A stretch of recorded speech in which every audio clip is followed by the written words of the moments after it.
Hey everyone, it's Thursday, so that means it's time for another Tune-Up Thursday, and these are videos that we put together to help you to take care of your marriage. Now, we are almost finished in our definition of love, looking at 1 Corinthians chapter 13, verses 4 through 8, and we're towards the very end of verse 7.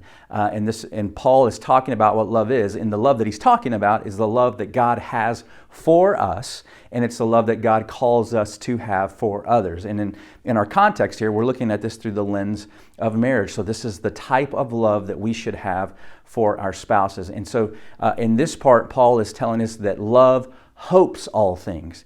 Now, what do you think that means to hope all things? Well, it's the idea of we look forward with confidence, because I think it's easy sometimes in our marriages to become discouraged. I mean, it's easy to kind of get caught up in circumstances, and we let circumstances dictate how we feel, how we think, how we treat our spouses. But what love does, love from God, to our spouses, that means that we are always looking forward with confidence. In other words, we're not pessimistic. You know, we're not assuming that all things are bad and things will always be bad and it's never going to get better and there is no hope.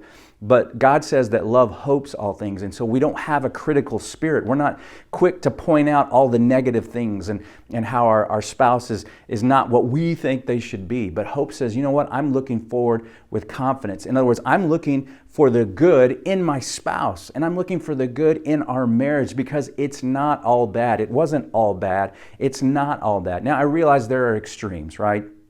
There are marriages where there is abuse, whether that's verbal, emotional, physical, and I'm not talking about those things. I'm not talking about where those are present, but I'm just talking about the everyday marriage that you and I have and that we live.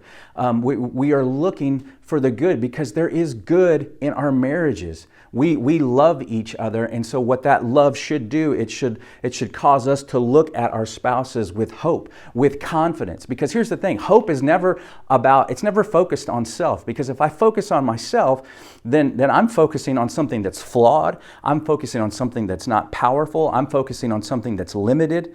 But if my hope is always focused on God, and so if I have my heart and my mind set on God, then I'm believing in something that is all powerful, that has no limits, that can do all things. And so that's the eyes in which we see our marriage. We're loving with hope, and it's the direction that our marriages should always be pointing, always should be going. It's this continual action. I'm always hoping for what is good. I'm always hoping for what is best. I'm always optimistic about our marriage. I'm optimistic about my spouse, and I'm looking for good. It's sort of kind of back to what we talked about last week, where we said love believes all things. In other words, you're not assuming the worst. And hope is kind of the same thing. Hope says, you know what, there is good stuff in our marriage because God is in our marriage, and God wants to do something different in us. And so it's not based on circumstances. Sure, we might be hitting a rough patch, or we might be struggling in an area, or we might be really having some difficulties in an area. But hope says we're going to get through this.